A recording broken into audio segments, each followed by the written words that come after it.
मुश्तबा खामनाई कहाँ है? ये वो सवाल है जो गुज़िश्ता चंद दिन से ज़ेरे गर्दिश है। क्या वो ज़ख्मी हैं या वो किसी महफूज मुकाम पर मुंतकिल हो चुके हैं? आमिर रज़ा मेरे साथ मौजूद हैं, उनसे बात करते हैं। आमिर भाई, एक सवाल ज़ेरे गर्दिश है गुज़िश्ता चंद दिन से कि मुश्तबा खामनेई कहाँ पे हैं, क्योंकि वो बिल्कुल मंज़र से गायब हैं कुछ कुछ दिन से। वो महफूज हैं, किसी महफूज मुकाम पर मुंतकिल हो चुके हैं या ज़ख्मी हैं?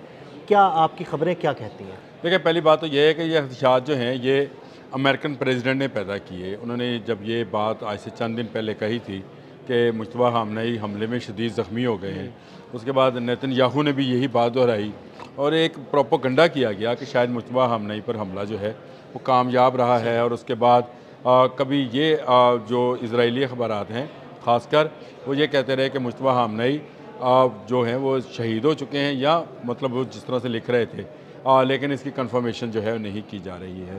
मुश्तबा खामनेई जो हैं उनके बारे में ईरान में भी उसी तरह से ही हसासियत पाई जाती है जिस तरह से इसराइल या अमेरिका में हसासियत उनके बारे में पाई जाती है। फिर उसके कुछ दिन के बाद ये खबर डोनाल्ड ट्रंप ने खुद ही अपनी खबर को बाउंस बैक किया और उन्होंने कहा कि मैं नहीं चाहता कि मुश्तबा खामनेई को कुछ हो और हम मुज़ाकरात की तरफ जा रहे हैं। और आपको याद होगा जिस दिन स्टॉक मार्केट ऊपर गई थी और ऑयल प्राइसेस नीचे आई थी, दोबारा वो 94-96 पर आ गई थी ऑयल प्राइसेस। ये वो दिन था जब मुश्तबा खामनेई की ज़िंदगी के बारे में बताया गया था।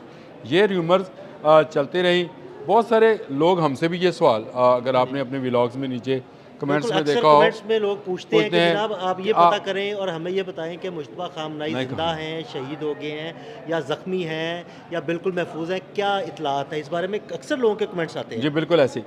देखें, ईरान में अली खामनेई के बाद अगर न्यूक्लियर जो उनके रिएक्टर्स हैं, उनकी मिसाइल बैटरीज़ हैं, उनके बहरी जहाज़ हैं, उनके फाइटर प्लेन्स हैं, उनकी पूरी पासदारानी इनकलाब है, इन सब से कीमती अगर कोई है तो मुश्तबा खामनेई है। बिल्कुल ऐसे। और वो किस कदर महफूज हैं और किस जगह पर मौजूद हैं, इसका अंदाज़ा या मुश्तबा खामनेई साहब को है या फिर रशिया को है। अब मैं एक नया बड़ा इंकशाफ आपके सामने करने लगा हूँ। देखें, रशियन एम्बेसडर ने मुलाकात की है। अच्छा, इस तरह की खबरें जो हैं वो उन्हें नहीं बताया कि मुश्तबा खामनेई जो हैं वो ना सिर्फ मौजूद हैं बल्कि वो बिल्कुल ठीक हैं।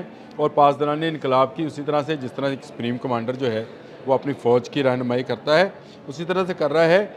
ये जितने हमले या वेव्स चलाई जा रही हैं, ये वादा सादिक 4 के तहत, मेरे ख्याल अभी तक 94 के करीब जो हैं ये इन्होंने वेव चलाई हैं मिसाइल्स की, इनकी तमाम की मंजूरी मुश्तबा खामनेई ने ही दी है। अच्छा, और मुश्तबा खामनेई अली खामनेई के शहादत के अगले लम्हे ही इस तरह की एडवाइस देना शुरू हो गए थे, क्योंकि पासदारानी इनकलाब उनको पहले से ही लीडर मानते हैं। बिल्कुल। ये पासदारानी इनकलाब के साथ रहे हैं, उनके साथ मुख्तलिफ जगहों पर गुजारा है किया पासदारानी इनकलाब को। और ये जो सिस्टम है जिस पर मैंने एक दिन आपसे पहले भी कहा था, कभी इस पर भी बात करेंगे कि दुनिया में डिसेंट्रलाइजेशन ऑफ पावर का जो अमली मुजाहरा है वो पहली मरतबा किसी फ़ौज में किया गया। होता ये है कि फ़ौज का एक जनरल होता है, वो फ़ौज को कमांड कर रहा होता है। अगर आपने जनरल को ख़त्म किया तो आपकी फ़ौज बिखर जाती है। हाँ जी।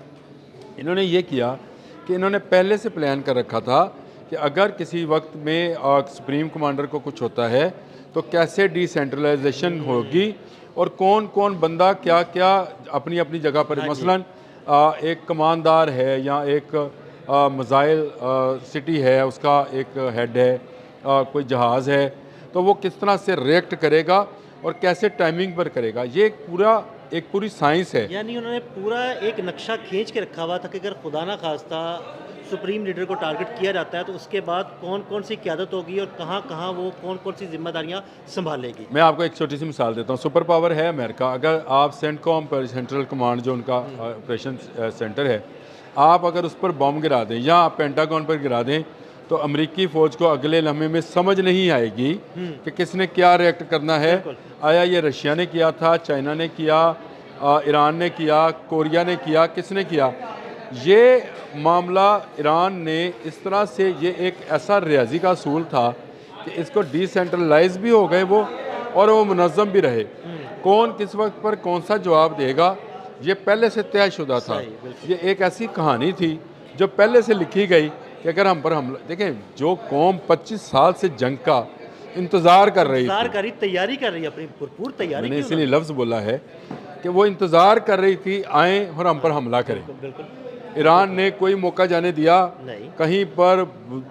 अमेरिका को, जिसको वो बुज़ुर्ग शैतान कह के अली खामनेई, ये बुज़ुर्ग शैतान को जो है उसने कभी ये ना किया हो कि ललकारा ना हो, बिल्कुल ललकारा। कभी उसकी जो सुपरमेसी जो वो वर्ल्ड में दिखाना चाहता था, उसको अगर किसी ने आगे से जवाब दिया है तो रशिया से पहले भी ईरान ने दिया। ऐसे ही है। वो तैयारी में थे और उन्होंने ये डिसेंट्रलाइजेशन जो है उसके बाद अली खामनेई के बाद मुश्तबा खामनेई जो हैं उन्होंने इसका अमली मुजाहरा करके दिखाया है।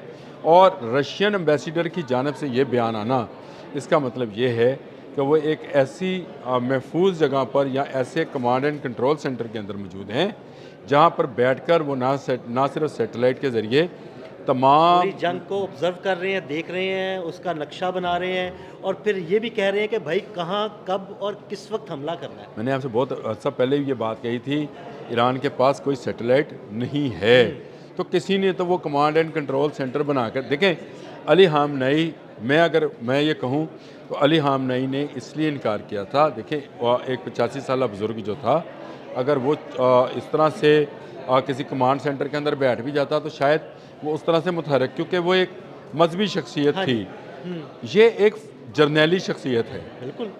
ये मजहबी शख्सियत तो है ही मुश्तबा खामनेई, लेकिन इस पर गालिब रंग जो है वो जर्नैली का है। तो एक जर्नैल के लिए अपने कमांड एंड कंट्रोल सेंटर में बैठना जो है वो बड़ी बात होती है। मैं आपको सिर्फ एक छोटी सी मिसाल देने लगा हूँ। हमारे ज़हीर अहमद बाबर साहब हैं, ये जब जंग मई होती है हाँ जी। तो ये जब कमांड एंड कंट्रोल सेंटर में थे तो ये कहते हैं कि ये 2 रातें सोए नहीं हैं। बिल्कुल। और ये उस पूरे ऑपरेशन को जिसमें हमने राफेल गिराए थे, इसको खुद ना सिर्फ कमांड कर रहे थे बल्कि वो साथ साथ बहुत सारे जंगी बाकी मामला को ऑब्ज़र्व भी कर रहे थे। जो कमांडर होता है वो किस जगह पर बैठकर कमांड एंड कंट्रोल सेंटर, अभी तक अमेरिका, हैरत की बात है कि अमेरिका अभी तक ये पता नहीं चला सका कि इनका कमांड एंड कंट्रोल सेंटर कहाँ हाँ है। जी।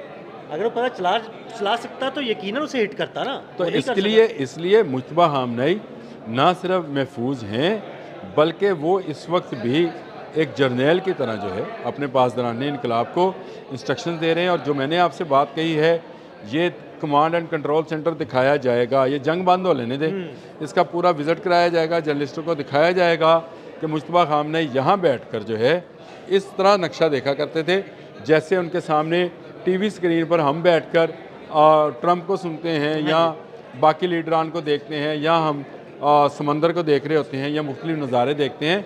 बिल्कुल वैसे ही वो जंग का सुबह और शाम में, रात और दिन में बिला इम्तियाज़ जो उसको कहते हैं रोशनी या जो भी उसको कहें कि वो उसको देख रहे थे, यानी नाइट विजन्स में भी देख रहे थे, डे विजन्स में भी देख रहे थे। तमाम हरकत व सकनात को ना सिर्फ देख रहे हैं बल्कि देखने के साथ साथ वो उस पर अमल भी करा रहे हैं। और सबसे पहले उन्होंने जो कमांडर्स बनाए थे वो उनके साथ मुकम्मल राब्ते में हैं। तो ये एक ऐसी चीज़ है जिनको ईरान ने ना सिर्फ इम्प्लीमेंट किया है बल्कि रशियन एम्बेसडर की तरफ से अगर ये चीज़ आई है तो आप फिर समझ जाएं कि इस वक्त वो कितने के महफूज बैठे हुए हैं, जहाँ तक अमरीका क्या दुनिया की कोई ताकत नहीं पहुँच सकती। बहुत शुक्रिया आमिर भाई। बिल्कुल आमिर रज़ा ने बड़ी तफसील के साथ आपको बताया कि मुश्तबा खामनेई कहाँ पर हैं और इसकी तस्दीक कहाँ से आई। मज़ीद अपडेट्स के लिए हमें फॉलो करते रहें। अदील अहमद और आमिर रज़ा को इजाज़त दीजिएगा। अल्लाह हाफ़िज़।